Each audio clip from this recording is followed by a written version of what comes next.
that's disgusting. And hilarious. And Oscar-winning. Kevin Kline and A Fish Called Wanda. Welcome. I'm Taylor James Johnson, and I'm loving the 80s, especially A Fish Called Wanda. One of the funniest films of the 80s, one of the funniest films of all time. You got a couple of Monty Python dudes, Jamie Lee Curtis and Kevin Kline in an Oscar-winning performance, and you got a fish. They call it Wanda. They also call Jamie Lee Curtis Wanda, but she's not a fish. She's a human who kisses everybody in this movie. Boy howdy, Jamie. Calm down, lady. British people, American people, and fish all coming together to make us laugh and get their hands on those diamonds. And you know what?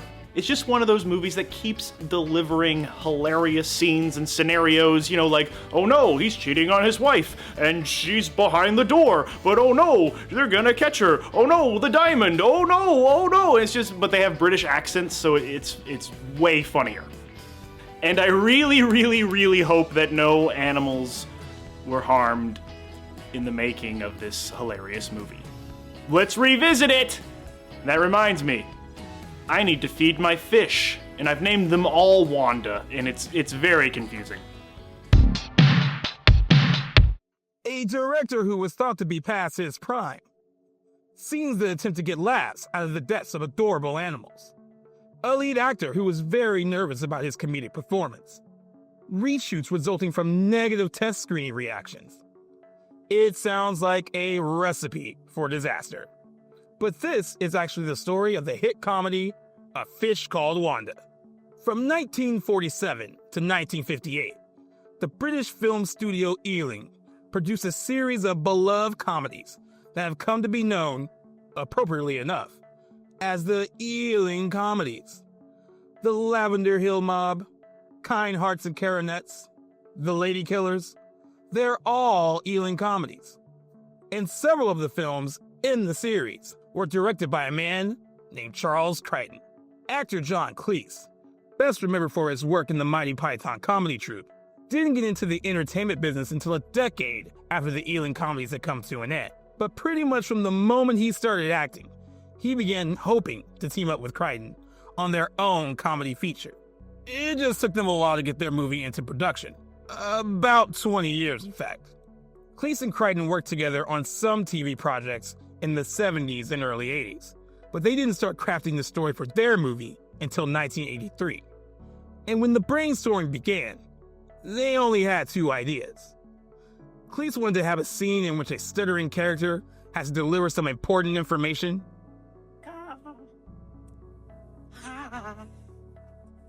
Oh, come on! While Crichton just wanted someone to be run over by a steamroller.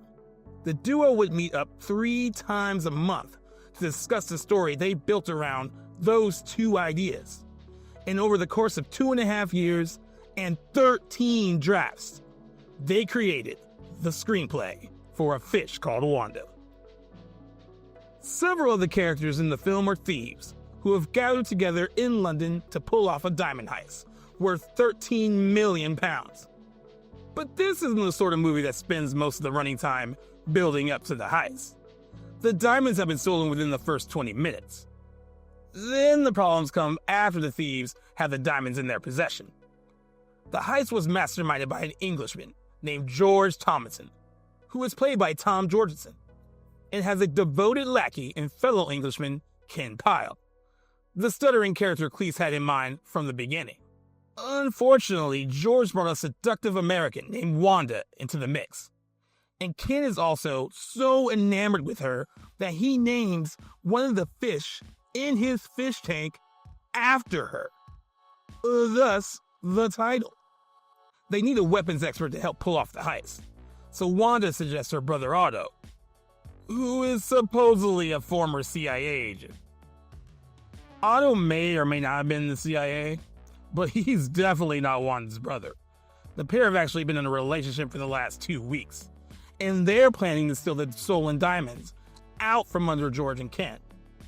They set George up to be caught by the police, and it isn't until George is already in jail that they realize he moved the diamonds after they parted company and put them somewhere they don't know about. Figuring George will tell his lawyer where the diamonds are in exchange for a lighter sentence, Wanda sets out to seduce the information out of his barrister, a plan that doesn't sit well with the insanely jealous Otto, who insists he isn't jealous. Hilarity ensues. Cleese wrote the 4 main characters with specific actors in mind. He would take on the role of the barrister named Archie Leach, which happened to be the real name of iconic actor Cary Grant. He envisioned Jamie Lee Curtis, who he had seen in Trading Places, as Wanda. He wrote the role of the high-strung moron Otto for Kevin Kline after seeing him in Sophie's Choice and working with him on Silverado. And Ken Pyle was a perfect character for his old Monty Python cohort, Michael Palin, to play. It's no shock that Cleese got exactly the cast he wanted, even though Curtis thought it was a mistake when she heard he wanted to get in contact with her. She assumed he'd rather collaborate with her husband, Christopher Guest, since he had co-written and starred in the 1984 comedy classic, This Is Spinal Tap. Cleese wanted to work with Curtis instead, but did make an appearance in Guest's film, The Big Picture, the year after A Fish Called Wanda was released. The only collaborator Cleese brought to the table to be met with resistance from the studio was the one the project had originated with, Charles Crichton. Not only was the studio concerned about Crichton's directing ability, since he hadn't made a theatrically released movie since 1965, but they were also worried about his age. Crichton would turn 77 in the midst of production. Just in case the director was too rusty or was to drop dead on set, they had Cleese take on the uncredited job of co-director, making this his feature directorial debut. Although he didn't have to do much, since Crichton proved to be competent and in good health. This was fine with Cleese, who admitted he didn't know anything about directing anyway. With Crichton at the helm, A Fish Called Wanda was shot in just 4 weeks, and it came together so well that it's considered to be one of the best comedies ever made. Cleese named his character Archie Leach because he figured this would be the closest he'd ever get to playing a Cary Grant type of role. What's surprising is that he basically gave himself the straight man role in the film, and that even came as a surprise to Cleese himself. When the cast got together for a read-through of the script before filming began, all of the characters and performances worked, except for Cleese's read of Archie. He came to realize that he couldn't try to push the character over the top to make him funnier than he was on the page, but instead had to step back and be a more grounded character in the middle of the madness caused by Kline and Palin's characters. Which isn't to say that Cleese doesn't get any laughs in the movie, just that his comedic moments are more low-key than the antics around it.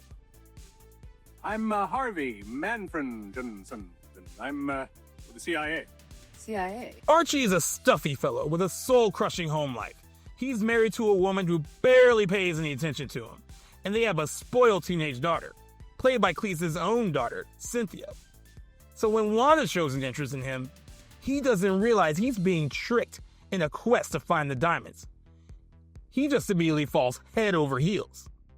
This puts him into some bad situations that are very amusing to watch play out, including a few scenes where people walk in on him while he's trying to romance Wanda.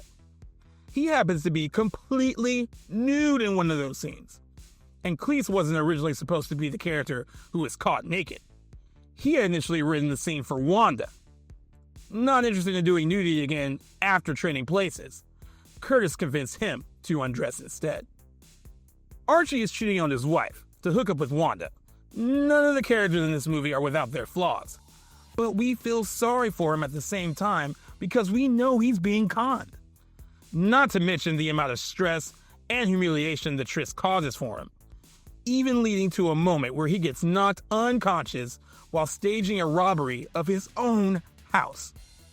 You can't say he doesn't put effort into this affair. As funny as the scenes with Archie are, Kline and Palin really do run away with the show. Kline's unforgettable performance as the British-hating, armpit-sniffing, idiotic Otto is so energetic and over the top that it's almost exhausting to watch. And you might get exhausted from laughing at the character's stupidity. It's a terrific comedic performance that's made all the more impressive by the fact that Kline was racked with anxiety throughout the shoot, as he never felt comfortable with what he was doing. That discomfort was worth it, because he won a Best Supporting Oscar for this role, beating out the likes of Martin Landau, Dean Stockwell, River Phoenix, and Ealing comedy veteran Alec Guinness. The funniest moments Curtis gets are connected to Otto's buffoonery, as we see that she gets extremely turned on whenever she hears a language other than English being spoken. Otto manipulates this by pretending to be fluent in Italian, even though most of the words he knows are lifted from restaurant menus. Who knew talk of eggplant parmesan could be so arousing? Some viewers may not appreciate that A Fish Called Wanda attempts to get a lot of laughs out of Ken's stutter, which gets better and worse depending on how stressed the character is feeling in the moment. Palin's father had what he described as a serious and disabling stammer, so he worked some of his father's issues into the performance. When confronted about the problem of playing a stutter for laughs, Palin was inspired to open the Michael Palin Center for Stammering Children, which is now one of the premier treatment centers in the world for childhood stuttering. Since this movie has a primarily British cast, and came from a British writer and director, the producers were worried that audiences outside of England wouldn't be receptive to its humor. And co-producer Michael Schamberg, who was an American, went through the script to make sure there wouldn't be any jokes that might be considered too British. While he was doing that, he certainly didn't remove any of the jokes that might be considered too dark, and that did lead to some trouble when the film was in post-production. Ken has a subplot that involves him trying to assassinate an old lady named Eileen Cody, played by Patricia Hayes, who was nearly 80 years old at the time of filming. As if that weren't already dark enough, the humor of the situation comes from the fact that Ken repeatedly fails, and instead of killing the old lady, he accidentally kills one of her Yorkshire Terriers on each attempt. Yes, the movie wants you to laugh at the sight of adorable little dogs meeting an untimely end on 3 different occasions. This wouldn't work at all if the character causing the deaths of the dogs was Otto, since he despises animals so much that he refers to them all as insects. It's funny because Ken is an animal lover. He likes animals more than humans. He even has an anti-animal cruelty poster hanging on the wall in his apartment. And here he is, killing dog after dog. He's more appalled and devastated by this than even the most disapproving viewer would be. Dogs aren't the only animals killed in the name of comedy in A Fish Called Wanda. There's also a sequence where Otto tries to torture information out of Ken by eating the fish from his fish tank, one by one. Of course, no animals were actually harmed in the making of the film.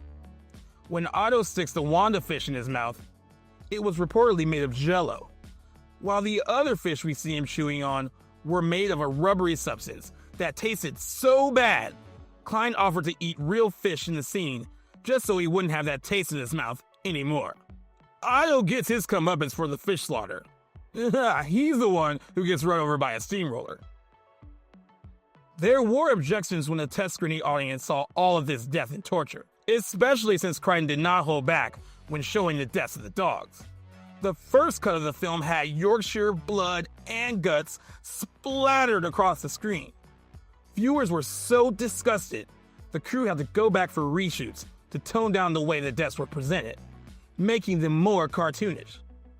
This change was beneficial to the movie, as the dog death scenes are hilarious as a result, with one shot of a run-over pooch looking like it came straight out of Looney Tunes. The torture sequence was also toned down, and Otto was spared thanks to the testing process. Getting run over by the steamroller was supposed to kill him, as it would, but audience members didn't want him to die, so a moment was added to assure us that he survived getting flattened, unlike Eileen Cody's dogs. The most surprising request made by people who saw the test screening was that they wanted a happily ever after ending for Archie and Wanda. Although Wanda was just trying to get information out of Archie, and it's played that way for most of the movie, the audience actually fell for Wanda's act, along with Archie, and decided their relationship needed to be real. A couple of changes were made to twist the situation in that direction. But Curtis was not happy about this, feeling like they were whipping out by giving Archie a happy ending. An ending where we know Archie is going to get screwed over as soon as the credits start rolling seems more fitting for the movie than the one it ended up with. But at least they made the test screening audience happy.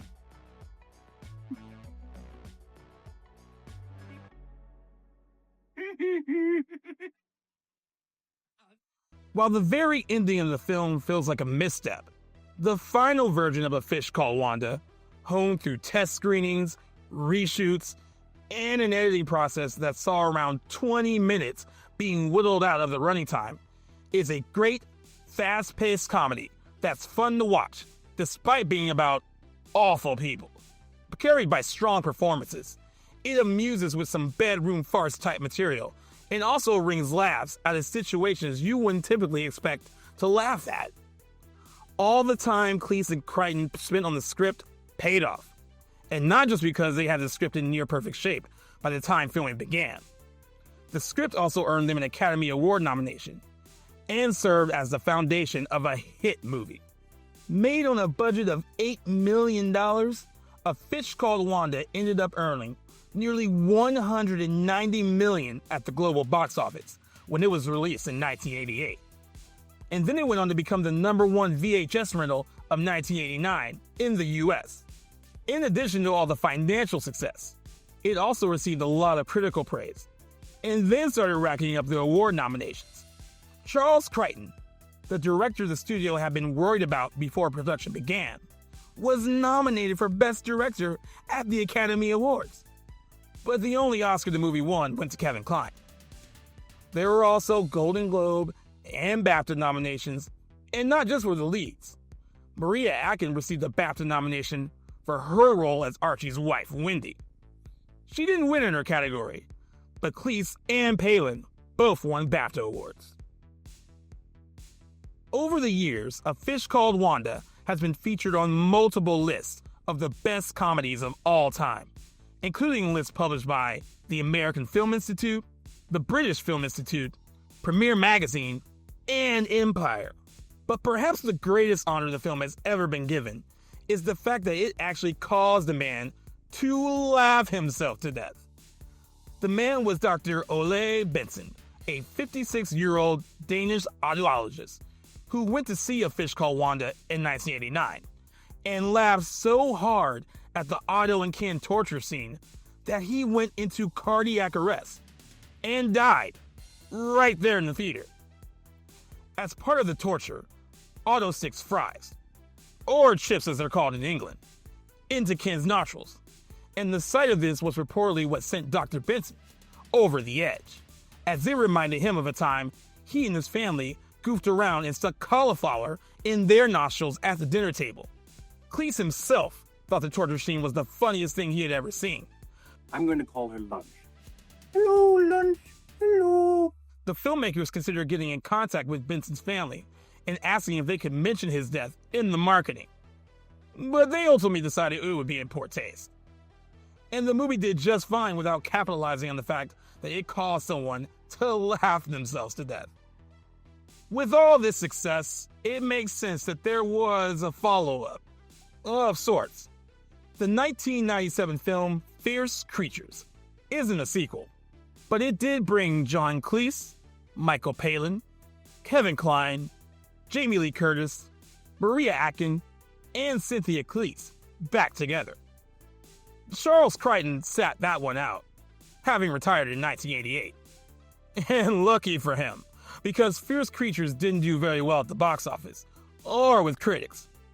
Cleese would go on to say that he regretted making the movie at all. Fierce Creatures didn't work, but A Fish Called Wanda still holds up as a comedy that's worth seeking out more than 30 years after its release. And that unfortunate death. Just a word of warning, When you watch it, be careful not to laugh too hard. Thank you for watching our show. If you like what you see, please subscribe to our Joe Blow YouTube channels. Tell your friends who like this sort of content, and turn on the bell to receive notifications for all of our latest videos. We're an independent company, and we appreciate all of your support. Thank you for clicking on our video, everybody. If you like what you saw here, please make sure you like the video and subscribe and share with your friends who like this sort of content. Joe Blow was created by movie fans for movie fans, and we appreciate your support.